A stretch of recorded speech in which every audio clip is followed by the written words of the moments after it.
Okay, well, thank you very much. I think this is my very first presentation at UKNOF. I usually am around Swinog, but let's give it a try. Sorry. So, quickly, I am Pascal Gloor. I'm the CTO of Init7. So first, who is Init7? We're basically the nerd ISP in Switzerland. We have about 50 employees, and we launched our product Fiber 7, which is about £50 a month, 7 years ago. The nerd ISP, because our customer have a free choice of CP. We only do point-to-point fiber. We started with Gigabit symmetrical 7 years ago. Everyone got the public v4, and everyone got the /48 prefix delegated. What we do is we enter into Swisscom. Swisscom is the incumbent, and Swisscom has a lot of fiber, and we're able to rent those fibers. So what we have is we have our POPs within the locations of Swisscom, and we can rent the fibers directly to the customers. So we began doing this in 2014, and it kind of moved the market at that time, because it was not really common to have Gigabit symmetrical at that time, especially for that price. So at the time, our infrastructure and until now looked like this. So those are Cisco 4510. And we just put line cards. We got all these fibers coming from Swisscom, and when we order a customer to be connected, Swisscom will actually patch on their side our switch port with the customer. So this is everything here is single fiber, and those are all bidirectional optics. This is the Gigabit infrastructure, and we got 10 gig uplinks on those chassis. Those are these breakout cables. So one cable always has 24 fibers. And this is perfect for 48 port line cards. So we just have 2 cables per line card, and you can just add more line cards and grow. So we did that, and it moved the market. But indeed, the market evolves. And between 2014 and 18, different ISPs started deploying GPON. And a few started with point-to-point gigabit, but most of them were on PON technology. In 2018, Salt, which is one of the 3 mobile operators, so an MNO, started deploying XGS PON. And in 2020, last year, Swisscom, which is the incumbent, and Sunrise, the 3rd MNO, also started to deploy XGS PON. So how creative. Everyone's doing the same, and XGS isn't that crazy. So if anyone doesn't know what is PON, it's passive optical network. So you have an active equipment on the ISP side, then you have somewhere on the path a passive optical splitter. It can be on the ISP side, it can be somewhere on the road, or it can be in a larger building. And this splits the optical signal, and you may have multiple CPEs connected to that same fiber. So there are different standards in PON. So the classics are GPON, XGPON, XGS-PON, coming up 25 GPON and 50 GPON, which I think is standardized but not yet deployed. And usually the split ratio the ISPs are going to use is 32 to 64. It is technically possible to split them up to 128. I don't think I have seen that, and very rarely less split ratios. So what kind of bandwidth do you get there? So GPON, you got 2.5 gig down, 125 up. It is usually thought to be for gigabit service. XGPON, not to be confused with XGS, has 10 and 2.5 up, and XGS is symmetrical. It has 10 in both direction. 25 and 50G are also symmetrical. So unnamed provider, how is it done in Switzerland? I've seen that with my eyes, so I can't tell you who, but some unnamed provider have typically a 32 splitter, and which means on the ISP side you have line cards with 16 ports, and you in a chassis you can put up to 12 line cards, and they typically have 2 times 10 gig uplinks, and they have in a location between 1 and 4 of these big chassis. And the whole POP has an uplink of like 2 times 10 gig, which means that their estimated oversubscription is 25,000 times. And this is not the way we like to do service. So how did we react to that? It was time for us, after 7 years of offering symmetrical gigabit, to do something new. And indeed, we thought, yeah, let's do 10 gig. I mean, we just need new switches and we're gonna offer 10 gig. So we start at the beginning, time for a new access platform. And I see platform is still written in German. How shameful. We wanted to have a platform that was just one rack unit, 10 gig ports, 40 or 100 gig uplinks, 24 or 48 port devices, and we also wanted to have MPLS capable devices so that we can do layer 2 and layer 3 VPNs for business customer, and also be able to do some wholesale services. So basically one box to rule them all. So we went on and started asking different vendors, actually 4, and at some point in the RFP, we realized that 3 of the 4 vendors actually offered us switches that have SFP28 ports. So we thought, yeah, sure. I mean, who's going to order it anyway? So we looked it up and we found that 25 gigabit bidirectional optics are available, and well, they're about 150 pounds, so not cheap, but still doable.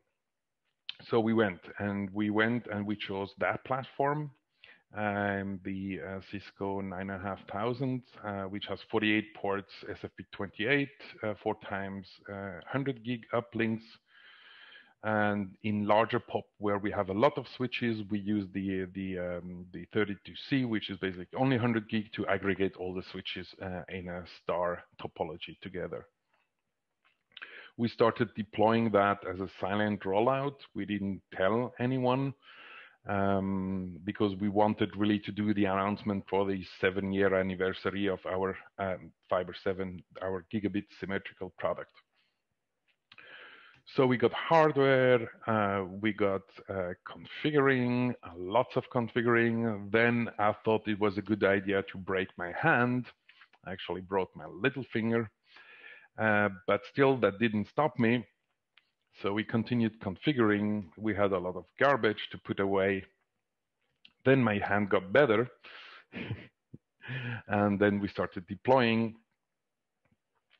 And this is our first deployment, where you see on the top we have the 32 port 100 gig switches, and all the pink cables are the connection from the switches with the customer. And because the top 2 switches are in a stack, we can actually run a port channel for redundancy. So then it was time to do the announcement. And my boss, who's an actual nerd, sorry, that was in German, but he said, well, for the 7th anniversary, we got news, and it has something to do with Moore's law.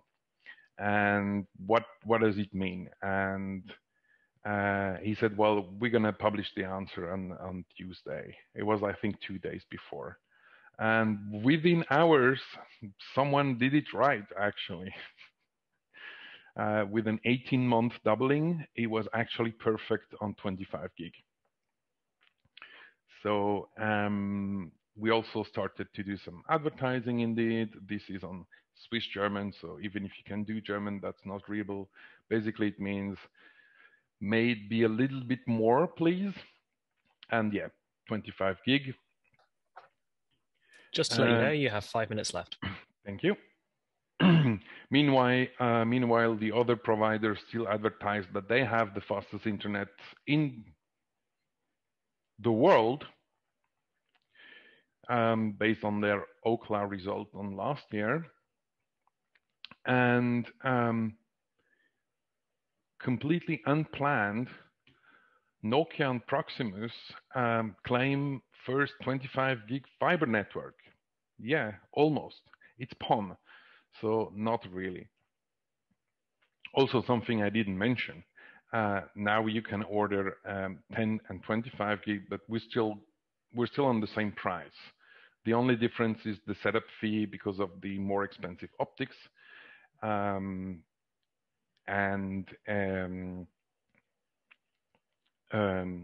the service price is exactly the same. So about £50 a month. So yeah, we solved the bandwidth problem, but we still have challenges. So one of the first challenges was the speedtest server, which we set up with 100 gig directly in the core network. We found 100 gig PCI, an SFP, a QSFP28 card, and we achieve about 50 gig, which is sufficient for our speed test of a customer having 25 gig. And the next issue, which isn't solved yet, is actually having a working 25 gig CPE that actually can put the bandwidth through. Personally, and I know I have the background I can't show you, but I have put a PCI card in my server, and I use a router as a VM, and I can achieve now 25 gig. But for most of the people buying just a CPE that has SFP28 is expensive and difficult. And there are some cheap routers like MikroTik, but they don't really deliver the bandwidth. They have the modules, but they don't really have the throughput that goes with it. And an additional issue we got was a production bottleneck from, well, I guess you all know about that. Like all vendors have production bottlenecks right now and delivery bottlenecks, but that's getting solved. We're getting 150 switches tomorrow, so exactly. So that was the story how we did 25 gig inadvertently. Question time. Thank you very much, Pascal. So we do have a question that has come in, but before I read that out for you, we're going to pop up a quick poll, and this is your opportunity to rate the talk and the speaker, everyone.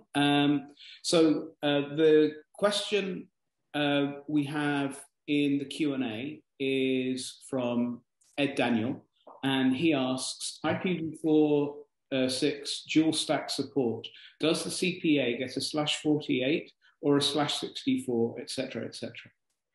No, the CP gets a /48. So you're on the WAN side. You get an IP in a /64 with all the other customer, and as a prefix delegation, you get the /48, which then you can split up however you want. Okay. And I think Steve is about to type in a question because I saw it in the operations channel. But maybe to say, well, I'll read James's question first, which is, this is from James Bensley. Did you auto-provision ZTP all your new switches? No, actually. What we do is, because we have really config conversion, we are going from big switches, like I think up to 10 line cards, to one, well, basically 48 ports switches. I I have written scripts that take the old config and converts them based on templates and information about the subscription, and takes information from here and there and then generates the config of the new switches. Okay, and then Steve Kaminsky's question is, best CPE to handle 25G? Well, I'd say a PC with a very good CPU. Okay, and then we have two more questions at the moment. Alistair McKenzie asks, what sort of usage bandwidth do you see from the customers on the 25 gig service? Basically, nothing changed. I mean, find something that can deliver you 25 gig, even 10 gig. Most of the time, it's speedtest servers, and we got that covered. I tried to fill it with a Tor exit node, and it just takes like 400 or 500 megabits. So I don't really see the point today of having that kind of bandwidth. But interestingly, half of the customer who ordered upgrades wanted 25 gig. But 7 years ago, it was the same point with Gigabit. Everyone was asking, but what do you need Gigabit for? And I think that's not the point. I mean, in 7 years or in 10 years, 25 gig or maybe something else will be standard. And there will be services eating up that kind of bandwidth. Okay, we have 3 more questions. So let's see if we can fit them in the remaining time for this session. Gregory Agerba, I hope I've pronounced that correctly, asks a question of Fiber 7 here. Is the business model really viable? Not talking about all customers using the bandwidth, but buying all those boxes to offer that large amount of bandwidth. Well, the point was not offering 25 gig. The point was offering 10 gig. And basically there is no price tag bit difference, because there are on the market, if you look at the switches that do that kind of service, you're going to end up with SFP28 ports. So the 25 gig was not really more expensive for us. And the optics is paid by the setup fee. So it's not really more expensive for us. And regarding the price switches, well, we got a good deal. Excellent. We have a question from Steve Jones. What distances do you need to reach with 25 gig? Okay, so basically everything is reachable within 10 kilometers. Okay, and I think have one last question from Mike Hughes. Measurement and instrumentation. Any concerns about monitoring for microbursts? Well, I don't. Do you mean upstream? Can you clarify the question, Mike? Because in downstream, I don't really see the thing, because nobody's going to really push that much bandwidth. In upstream, it could be. I don't really have concerns about that, honestly. But it could be an issue in theory, yeah. Okay, that's the last of the questions. Plenty to discuss later on during Pints and Packets. Thank you very much, Pascal. I'm going to return to Portia now, who will lead us forward. Thank you. Thank you.